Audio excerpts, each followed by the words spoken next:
Good afternoon. Want to call to order the February 23rd, 2007 meeting of the Sacramento Public Library Authority, and welcome all who've joined with us here in the chambers today, and all those who are viewing either live or in the repeat broadcast.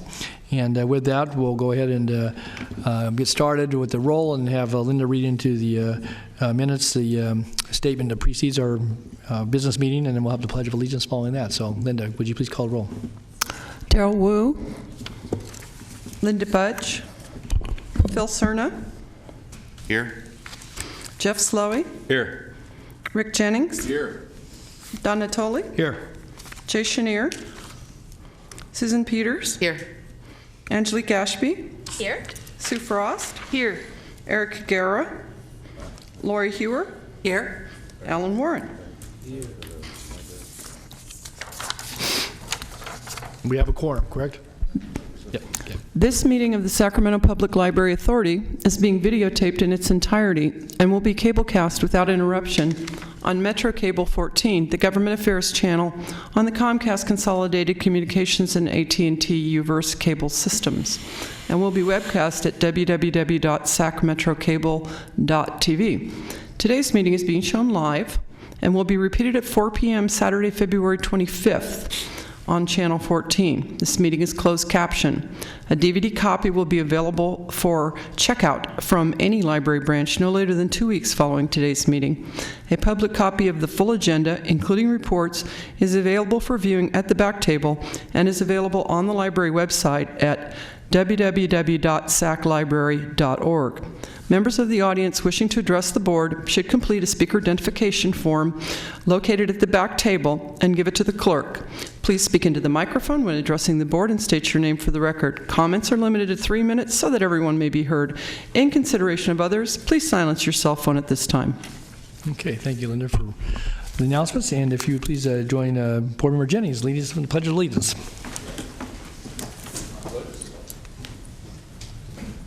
I pledge allegiance to the flag of the United States of America and to the republic for which it stands, one nation, under God, indivisible, with liberty and justice for all.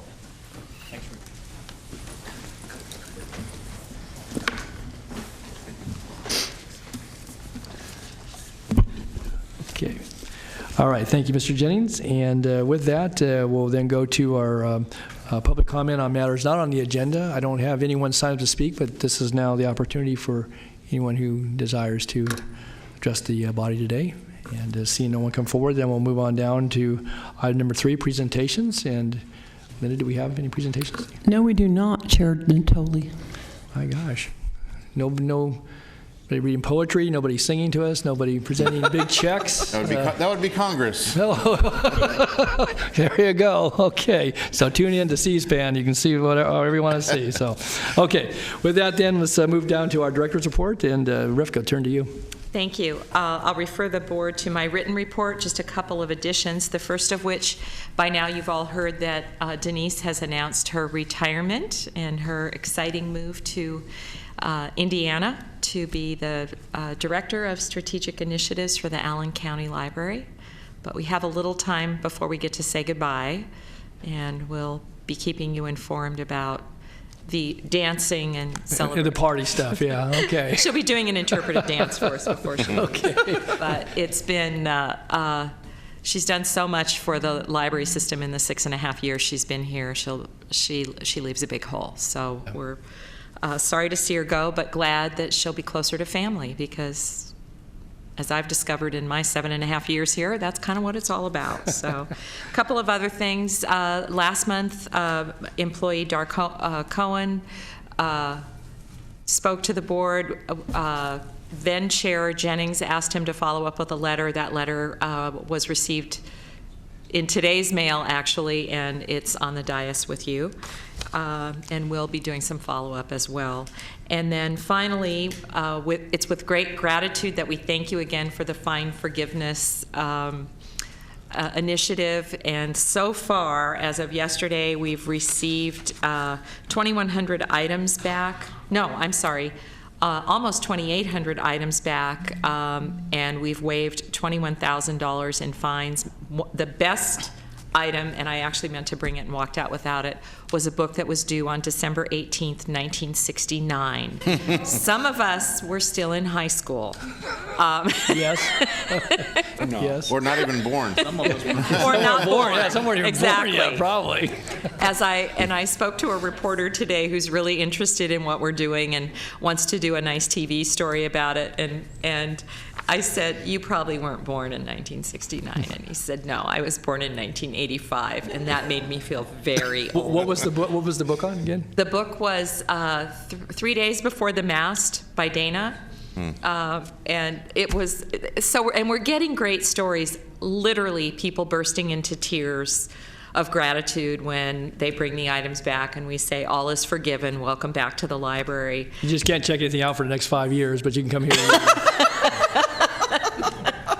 But it's actually a feel-good story, and we're getting them from all over, from Ileton to branches here in the city to out. And I was in Rancho Cordova all day yesterday and had a wonderful encounter with a dad who is deaf and his daughter who was interpreting, and I was waving their fines, and he was so excited, and she was a typical teenager kind of going, yes, and she was interpreting while he was really thanking me, and very emotional and effusive, and it was adorable to see the two of them. So thank you. I just want to thank you again, because I know it was a difficult decision. We have followed up with innovative interfaces regarding the concerns that were expressed, and we'll keep you posted. So they understand our distress with their lack of action, and we will keep you posted. So I'm happy to answer questions. Okay, any questions or comments by board members on Rivka's report? Well, that's good news in lots of respects, and we're glad folks are able to return long overdue items, but I think the stories around that, and I know a couple of the articles I've seen, or at least one, that people talked about, kind of feeling that they were, banned from the library. That wasn't the case. We don't identify folks by something they got at home unless we know they took it home. So again, but I just think it's kind of a point of renewal, and it's important, and again, hopefully others will continue to follow suit as well. So, Mr. James? No? Okay. Well, very good then. With that, if there's no other questions or comments, we'll go to our information items, and I don't know if there's any member of the board wish to pull any item off. I'm going to note, though, on item 8, there was interest expressed by one board member who's unable to be here today, maybe others as well. So if it's okay with the members, we would just hold that over, and Rivka could bring that back next meeting. All right. So we have 5, 6, and 7 that are information. Any questions about those?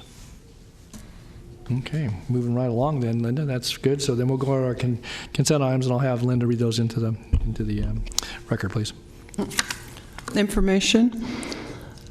No, consent. Well, I think information, I think we're okay. Just read the consent. We went right through information, so I'll just go to the consent calendar. All right. Consent 9.0, action summary, January 26, 2017. Item 10.0, contract approval, cleaning services, All Solutions Cleaning, Inc. Item 11.0, contract approval, security services, Securitas Security Services, USA, Inc. Okay, thanks, Linda. Chair Natoli, I'd Yes. move the items. Okay, we have a motion by Member Slowey. We have a second? Second.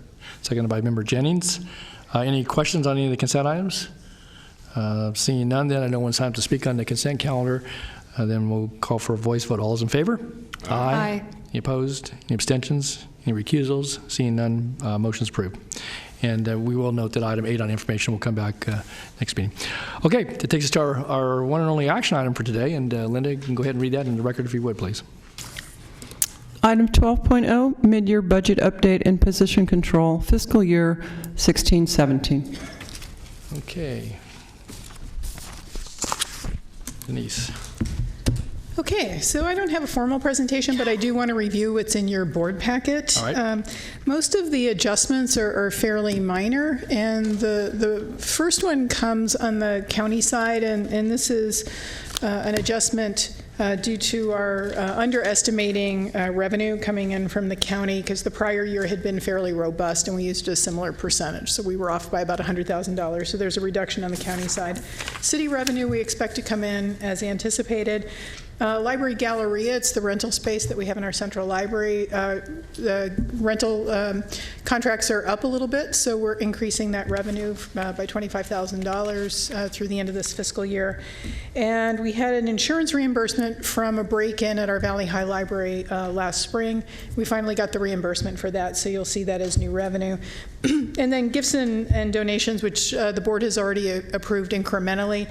The total of that is about $192,000 that comes in as revenue. On the expenditure side, we have increased expenditures with the arcade refresh project. We're working with the county on that, and as they bid the work, contracts are coming in higher than we had anticipated, so we're asking to increase that budget by $250,000. And we're also asking for another $45,000 for an exterior fence. It looks like the county will pay for that, but we're not sure when the project will start, so we may need cash on hand to begin that project in advance of the county covering those expenses. The other issue that we have is with our Franklin Library, the water damage to the building. We're still working with the insurance adjusters. They have about 14 boxes of material that they're trying to restore. We still don't know the condition of those. So pending that, we'll either, that will be covered by the insurance, or we may have to replace materials. The other issue we don't know because of the nature of the water damage, because it was mostly humidity, is that mold may have formed in the books and we're not seeing it yet, so we're holding cash just in case we identify more materials that have to be removed from the collection. That'll eventually go into the claim, but we'll need some cash to begin buying those materials for replacement. And this is in addition to what we already budget for books and materials, so this is a specified amount of money. The reason the cost is shared across all the funds is that our books and materials float. So it isn't, even though the branch is in the county side, it's an expense that hits all the libraries, so we're spreading those costs. The total value of the current collection is about $700,000. We're holding about $350,000, or we're asking to have that available in case we need to spend it. Again, I don't know that we will, but we'd rather have the buffer and approval in case we have to. The other issue is underestimating salary costs. This comes largely from looking at, because when we do the budget, we use prior year estimates, and we use that for our modeling, and we underestimated on some of the salaries. So we're off by about $350,000. And this primarily hits the city side. There is some impact on the county side, but most of the impact is on the city side. We also have increased in services and supplies. This comes from deferred maintenance. So one of the things we're doing is the arcade library is being refreshed. We're taking all of those visitor chairs out and we're redoing them. We're recovering them and refinishing them. And then we're going to reallocate them to another library. So we need about $46,000 to do that restoration, and then we'll repurpose the chairs elsewhere. Replacement of the chairs would be considerably higher than $46,000. So we're actually saving the library quite a bit of money there. So balancing the capital outlay on the arcade library, again, about $250,000 in expense, so it's balancing the revenue request, and another $45,000 for the fence is a set aside. The biggest impact that we're seeing in the budget is, of course, in the city general fund, and because we're using more because we cost allocate and there are elements of the costs that are hitting the city general fund, it's eating into the reserve, the economic uncertainty reserve. So where we started the year with about an 8% economic uncertainty reserve request, normally it's 10, and the board approved in September an 8% on that. We're now eating into that reserve to cover the expenses, so we're actually hitting at about 5% of economic uncertainty reserve in the city general fund. Concern there is that at the end of the fiscal year, we'll have depleted the unrestricted, unreserved funds on the city side. We won't know for sure until the audit's completed, but we're anticipating we'll just about be out of cash there. And the other adjustment is the revenue in for fines and fees goes out as expenses into books and materials through the donations and gifts that came in. The other item we have is position control. In December, the board approved a position control report that adjusted for a 0.5 FTE. We had an incumbent in a position. We were waiting to see if that incumbent would accept a lateral position. They did. So for a period of time, we had an extra 0.5 FTE on the books because we had a person in a position and a vacancy. With that transfer, we're able to eliminate the half-time position, so position control goes back down to by 0.5. With the city general fund, what we're doing now, because that's our biggest issue moving forward, is we've accelerated our budget planning process on the library side to help the city finance staff have really solid estimates when they go into their budget process, with an expectation that having that information, hopefully we'll get the funding that we need to operate on July 1. I want to remind the board that when staff come back to you in May with our preliminary budget, we have to bring to you a balanced budget, and the erosion of the reserve on the general fund side is a problem. We're spending about $1 million in reserve on the general fund side, so the city needs to make that up. Not even taking into consideration that we won't have an economic uncertainty reserve, but just to cover expenses. And if they're unable to do that, then we will be bringing a reduced budget back to the board in May for a July 1 authorization, so that the library can spend at the start of its fiscal year. So we're still waiting on county estimates for property tax, so we can do our planning for that, but we're hoping to have that in the next few weeks. So we're hoping that by mid-March, about a month earlier than usual, we will have a preliminary budget ready so that the city has the data that they need. So staff is requesting that you approve the adjustments in the budget as presented, and that the director has the authority to execute the budget. Other questions? Okay, thank you, Denise. Let me turn to my colleagues here. Any questions about the budget report? Yeah, Director Sully. Not really a question, but just a comment. The audit committee met and heard this before, and we did have a discussion, particularly around the expenditure of the additional money for salaries.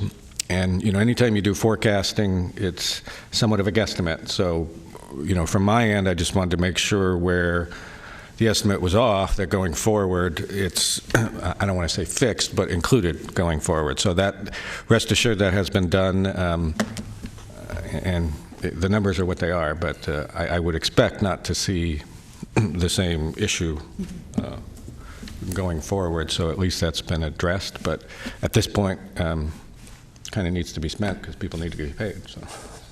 Okay. Thank you for comments. Any other comments and or questions from members? If not, then we have this as an action item here today. I have no one signed up to speak on it. Anyone in the audience wish to address this item? All right, seeing none, then a motion and a second will be in order. I'll move the item, sir. Okay, moved by Director Slowey. We have a second? Second. Seconded by Director Warren. If nothing further, then please vote.